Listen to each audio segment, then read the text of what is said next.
한국직업방송과 연합뉴스TV가 함께 만드는 취업 전문 뉴스 투데이 고용플러스입니다. 한국은행이 지난달 기준금리를 내렸죠. 외국계 은행들이 먼저 예금금리를 내려 목돈을 넣어둔 예금자들이 속이 탈 텐데요. 국내 은행들은 예금금리 인하를 저울질하면서도 대출금리는 계속 올리고 있습니다. 왜 그런지 소재영 기자가 전해드립니다. 지난달 한국은행이 기준금리를 내린 이후 가장 먼저 움직인 건 외국계 은행들입니다. 최근 줄줄이 예금금리를 최대 0.3%포인트까지 내렸습니다. 하지만 주요 시중은행들은 새로운 예대율 규제와 오픈뱅킹을 이유로 선뜻 나서지 않고 있습니다. 예대율은 예금에 비례해 대출 총액을 규제하는 것으로 내년에는 가계대출 가중치를 15% 높인 새로운 기준이 적용됩니다. 가계대출이 많은 시중은행들은 더 많은 예금을 유치해야 규제를 피할 수 있습니다. 또 최근 하나의 앱으로 모든 은행 거래가 가능해진 오픈뱅킹 시행으로 고객 빼앗기 전쟁이 벌어진 점도 국내 은행들이 예금 금리를 선뜻 내리지 못하는 이유로 꼽힙니다. 현재 시장 금리는 하향 추세임에도 불구하고 예대율 규제라고 하는 정부의 규제와 오픈 뱅킹으로 인해서 고객을 뺏기지 않기 위해서 수신금리를 유지하려고 하는. 문제는 기준금리 인하로 떨어져야 할 대출금리는 계속 올라가고 있다는 점입니다. 시중은행들의 주택담보대출금리는 대체로 2% 중반에서 4% 초반으로 일주일 전보다 올랐습니다. 금융소비자들 사이에선 은행들이 규제를 피하면서 고객과 수익을 잡기 위해 대출자들만 울리고 있다는 비난이 나오고 있습니다. 연합뉴스TV 소재형입니다. 올해만 벌써 2번이나 자동차 보험료가 올랐는데 보험사들이 적자라며 또다시 인상에 나설 기세입니다. 저물가라는데 왜 이리 서민과 중산층 생활에 필수적인 것만 골라 오르는지 참 답답한데요. 도대체 왜 그런지 나재현 기자가 짚어봤습니다. 올해 들어 9월까지 손해보험사들의 손해율, 즉 받은 보험료 대비 지급 보험금 비율은 모두 85%가 넘습니다. 특히 롯데와 MG손해보험은 100%를 웃돕니다. 보험료보다 보험금이 더 많이 나갔다는 뜻입니다. 보험금 말고도 인건비와 재보험료도 들기 때문에 손보사들은 대체로 손해율이 80%를 넘으면 적자라고 말합니다. 실제 상반기 자동차 보험 적자는 4천억 원이 넘습니다. 왜 그럴까? 손보사들은 부품비와 의료비 증가를 원인으로 꼽습니다. 사고 차량 수리에 드는 부품비가 올해 10% 넘게 올랐고 진료비가 비싼 한방추나요법이 보험 대상이 돼 지급 보험금이 늘었기 때문이란 겁니다. 업계는 사고가 잦은 겨울철이 다가오면서 올해 자동차 보험 적자가 1조 원이 넘을 것으로 보고 있습니다. 보험 사기도 문제입니다. 자동차 보험 사기는 매년 늘어 상반기 적발액만 1,700억 원을 웃돕니다. 하지만 되찾는 돈은 5%도 안 됩니다. 이런 부담을 보험료 인상만으로 메우려니 자동차 보험을 들지 않을 수 없는 시민들로서는 부담이 아닐 수 없습니다. 가정이나 이런 데 그 보험료 부담이 좀 높은 편이라 가지고 좀 오르면은 많은 영향이 좀 있을 것 같습니다. 가정에 좀 많은 큰 부담이 될 것 같습니다. 올해 이미 2번이나 보험료를 올린 상황에서 추가 인상이 이루어질 경우 여론의 반발은 만만치 않을 전망입니다. 연합뉴스TV 나재현입니다. 한국은행이 미국 민간 소비가 둔화하면 한국 경제도 영향을 받을 수 있다며 대비해야 한다고 경고했습니다. 한은은 3일 보고서를 통해 미국 민간 소비는 작년 기준 세계 명목 국내 총생산의 16.5%로 한국 경제에 상당한 영향을 미치는 변수로 작용할 수 있다며 이같이 밝혔습니다. 그러면서 미국 소비 변화는 국내 자동차나 휴대전화 등 주요 수출 산업에 영향을 줄 수 있으며 국내 산업계가 제품 경쟁력 강화나 신시장 개척 등 대응에 나서야 한다고 조언했습니다.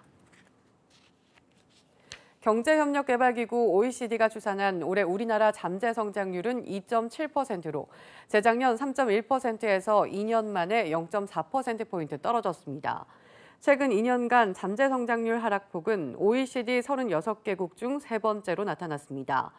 반면 회원국 중 미국 등 18개국은 같은 기간 잠재 성장률이 높아졌습니다. 잠재 성장률은 한 나라의 노동과 자본을 최대로 활용해 달성할 수 있는 성장률로 잠재 성장률이 떨어진다는 건 경제 성장 기대치가 그만큼 낮아졌다는 의미입니다. 경기도 교육청이 학교 운동부를 스포츠 클럽으로 전환하는 정책을 추진하면서 학교 운동부가 무더기로 해체되고 있습니다. 해고의 칼바람을 맞고 있는 감독과 코치들이 대책 마련을 촉구하고 있습니다. 보도에 강창구 기자입니다. 일선 학교에서 학생들을 지도하는 감독 코치들이 교육청에 모여 집회를 하고 있습니다. 학교 운동부가 무더기로 해체되면서 일자리를 잃게 됐다며 스포츠클럽 전환 정책을 조속히 중단하라고 촉구했습니다. 스포츠클럽 중단하라! 실제로 2015년부터 5년간 해체된 경기도 내 학교 운동부는 197곳으로 선수 860여 명이 운동부를 떠났습니다. 운동부 소속 감독 코치들은 학교 측과 매년 재계약을 하는 비정규직이어서 팀 해체와 동시에 일자리를 잃게 됩니다. 현재 800여 개 운동부에서 1000여 명이 활동하고 있는데 대부분 고용 불안에 시달리고 있습니다. 체육 정상화 방안이라는 것이 어린 학생 선수들의 꿈을 빼앗아 단절시키고 또 학교 운동부 지도자들의 생존권까지 위협하는. 지난 7월부터 시행된 주 52시간제 역시 학교 운동부 운영을 더욱 어렵게 만들고 있습니다. 합숙 훈련은 아예 불가능하고 감독 코치가 52시간에 걸려 운동부와 관계없는 교직원이 대회에 참가하거나 아예 시합 출전을 포기하는 사례도 빚어지고 있습니다. 계속 지속된다면 몇 년 후에 학교 내 운동부는 다 사라질 것이라고 생각합니다. 일선 지도자들은 교육당국의 학교 운동부 홀대 정책을 조속히 폐기할 것을 촉구했습니다. 연합뉴스TV 강창구입니다. 미국과 중국에서는 곧 최대 쇼핑 시즌이 시작되죠. 최근에는 해외에서 물건을 직접 구매하는 이른바 직구도 늘고 있는 상황인데요. 하지만 이를 노리는 사기 쇼핑몰도 적지 않아 각별한 주의가 필요합니다. 한상용 기자입니다.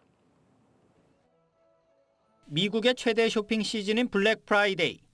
중국에서는 중국판 블랙 프라이데이로 불리는 광군제가 이번 달에 열립니다. 최근에는 해외 직구족이 증가하면서 이를 노리는 인터넷 쇼핑몰도 덩달아 늘고 있습니다. 문제는 해외 사이트의 경우 사업자 정보 등이 공개돼 있지 않거나 서버가 해외에 있다 보니 피해를 봐도 구제받기 어렵다는 점입니다. 지난 3년간 해외 온라인 쇼핑 사기 피해는 11월과 12월에 집중됐는데 2017년에는 전체 피해 금액의 약 64%가, 지난해에는 약 51%가 이 기간 발생했습니다. 피해 신고 5건 중 4건 정도의 품목은 패션 잡화와 의류였고 인스타그램, 페이스북과 같은 소셜미디어에서 할인 광고를 보고 구매했다 사기당한 경우가 많았습니다. 이러한 피해를 막기 위해서는 구매 전에 이용 후기를 꼼꼼히 확인하실 필요가 있고요. 또 스캠 어드바이저라는 점검 사이트에서 그 해당 사이트를 검색한 후에 또한 해외 사이트에서 상품을 구매할 경우 이메일이나 해당 홈페이지 게시판을 통해 정상적으로 연락이 닿는지 확인하면 피해 예방에 도움이 될 수 있습니다. 연합뉴스TV 한상용입니다. 정부가 모레 주거정책심의위원회를 열어 민간택지 분양가 상한제 첫 적용 지역을 결정하기로 해 어느 지역이 대상이 될지 관심이 쏠리고 있는데요.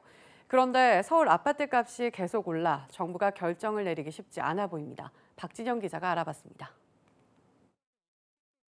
정부가 집값을 잡기 위해 꺼내든 민간택지 아파트 분양가 상한제는 분양가를 낮추는 조치로 6일 대상 지역이 결정됩니다. 투기 과열 지구 중에서 직전 1년간 분양가 상승률이 물가 상승률의 2배를 초과하거나 직전 2달 평균 청약 경쟁률이 5대1 이상인 곳, 직전 석 달 주택 거래량이 1년 전보다 20% 이상 늘어난 곳 가운데 하나만 충족하면 지정될 수 있습니다. 이 기준으로는 서울 25개 구를 포함한 31개 투기 과열지구 전 지역이 해당하지만 정부는 공급 위치 우려를 없애기 위해 동단위 핀셋 지정에 나서기로 했습니다. 가장 많이 거론되는 곳은 집값과 분양가가 높은 강남 4구와 마포, 용산, 성동 등 마용성, 최근 많이 오른 동작구와 과천시, 일반 분양이 많은 종로와 서대문구도 거론됩니다. 아파트값이 크게 오른 지역 가운데 재개발, 재건축, 일반 분양이 많은 지역이 분양가 상한제 지역으로 지정될 가능성이 있고요. 강남뿐만 아니라 마포, 용산, 성동구, 마용성 그리고 과천 지역이 우선적으로 거론되고 있는 상황입니다. 하지만 상한제 시행으로 신규 아파트 공급이 줄 수 있다는 전망에 서울 아파트값은 지난달 오히려 0.6% 올라 상승세를 이어갔습니다. 일각에선 상한제 대상 지역 선정이 집값 흐름을 가르는 분수령이 될 것이라며 만약 풍선 효과로 집값 상승세가 멈추지 않으면 정부가 추가 대책을 내놓을 것이라는 관측도 나오고 있습니다. 연합뉴스TV 박진영입니다. 금융감독원은 595개에 달하는 유사 투자자문업자들의 등록을 직권 말소했다고 밝혔습니다. 금감원은 이들 업체가 이미 폐업 상태지만 주소지와 연락처를 옮겨 투자자들을 상대로 불법 영업을 할 가능성이 있는 것으로 보고 이같이 조치했다고 설명했습니다. 금감원은 또 벌금형 이상 형사처벌을 받은 적이 있거나 3회 이상 과태료를 부과받은 유사 투자자문업자도 퇴출시킬 방침입니다. 유사 투자 자문업체가 정상 등록업체인지 여부는 금융소비자 정보포털 파인 홈페이지를 통해 확인할 수 있습니다. 바둑 천재 이세돌을 꺾었던 인공지능 알파고 기억하시죠? 이 알파고를 만든 구글 딥마인드의 인공지능이 이젠 온라인 게임에서도 최고수가 됐습니다. 인공지능 고도화에 큰 진전을 이룬 건데 인공지능이 도대체 어디까지 발전할지 관심이 아닐 수 없습니다. 김중배 기자입니다. 세계적으로 인기를 끈 전략 게임 스타크래프트2가 한창 진행 중입니다. 하지만 사람 간의 게임이 아닙니다. 한쪽은 프로게이머지만 상대쪽은 구글 딥마인드의 인공지능 알파스타입니다. 게임은 실시간 상황 판단과 수행 능력에서 사람이 인공지능 AI보다 앞선다는 평가가 지배적이었던 영역인데 AI의 발달은 이런 관념을 뒤집어 엎었습니다. 인터넷상 스타크래프트 대전인 배틀넷에서 알파스타 최종 버전은 44일간의 게임에서 승률 상위 0.2% 이내인 최고수 반열에 올랐습니다. 1월 유럽 중상위권 프로게이머 2명과부터 10승 1패의 성적을 얻는 데 그쳤지만 이번엔 어떤 상황에서도 대부분 이기는 수준에 오른 겁니다. 구글 딥마인드는 알파스타가 사람이 191년 걸릴 분량의 학습으로 학습량에선 인간의 한계를 넘었지만 정보 입력에서는 사람의 시야와 동일한 카메라 방식을 이용해 공정성을 높였다고 설명했습니다. 좀 더 실세계에 가까운 다이내믹하게 상호작용하고 의사결정을 해야 되는 이런 면에서 그렇고요. 이게 계속 발전된다면은 게임이 아니고 실세계에 나가는 인공지능으로 가는 한 발을 디뎠다고 볼 수 있을 것 같습니다. 딥마인드는 지난해 12월 인류의 난제 중 하나인 3차원 단백질 아미노산 결합구조 예측 알고리즘을 선보여 주목받았습니다. 예상을 뛰어넘는 AI의 진화가 인류의 도약을 이끌지 아니면 파멸의 판도라 상자를 열지 기대와 우려는 동시에 커지고 있습니다. 연합뉴스TV 김중배입니다. 강원 동해안의 겨울철 별미인 양미리 조업이 본격적으로 시작됐습니다. 예년보다 조업량이 늘면서 항포구도 모처럼 활기를 띠고 있다는데요. 속초에서는 양미리를 주제로 한 축제까지 열렸습니다. 이상현 기자입니다. 고기잡이를 마친 어선들이 항구로 속속 들어옵니다. 배에 실린 그물에는 양미리가 가득 매달려 있습니다. 그물을 내리자 양미리를 떼어내는 손놀림이 분주하게 움직입니다. 예, 양미리 어양이 조금 늘었어요. 초당벌이보다가 조금 늘고 한 20일부터 조금씩 더 나오기 시작해요. 지난달 22일까지 강원 동해안에서는 모두 34톤의 양미리를 잡았습니다. 초기에 양이 적어 걱정이 컸는데 수온이 떨어지면서 전년 대비 4배 가까이 늘었습니다. 양미리 어획량이 늘면서 가격도 크게 떨어져 지금은 20마리 한 두름에 4,000원에서 5,000원 사이에 거래되고 있습니다. 제철 맞은 도루묵 조업도 활기를 띠고 있습니다. 조금은 이르지만 벌써 지난해보다 4배 이상 잡혀 풍어를 예고하고 있습니다. 항포구에는 갓 잡은 도루묵과 양미리를 맛볼 수 있는 장소도 마련됐습니다. 동명항 여기 이 자리가 양미리, 도루묵 많이들 잡수시고 오는 겁니다. 오동통하게 살이 오른 양미리와 알이 가득 찬 도루묵은 겨울철 동해안에서만 맛볼 수 있는 별미입니다. 우리 전어처럼 집 나간 며느리 들어온다는 그런 느낌? 고소하면서 담백하면서 뭐 그런 맛. 속초에서는 양미리를 주제로 한 축제도 개막해 오는 10일까지 이어집니다. 연합뉴스TV 이상현입니다.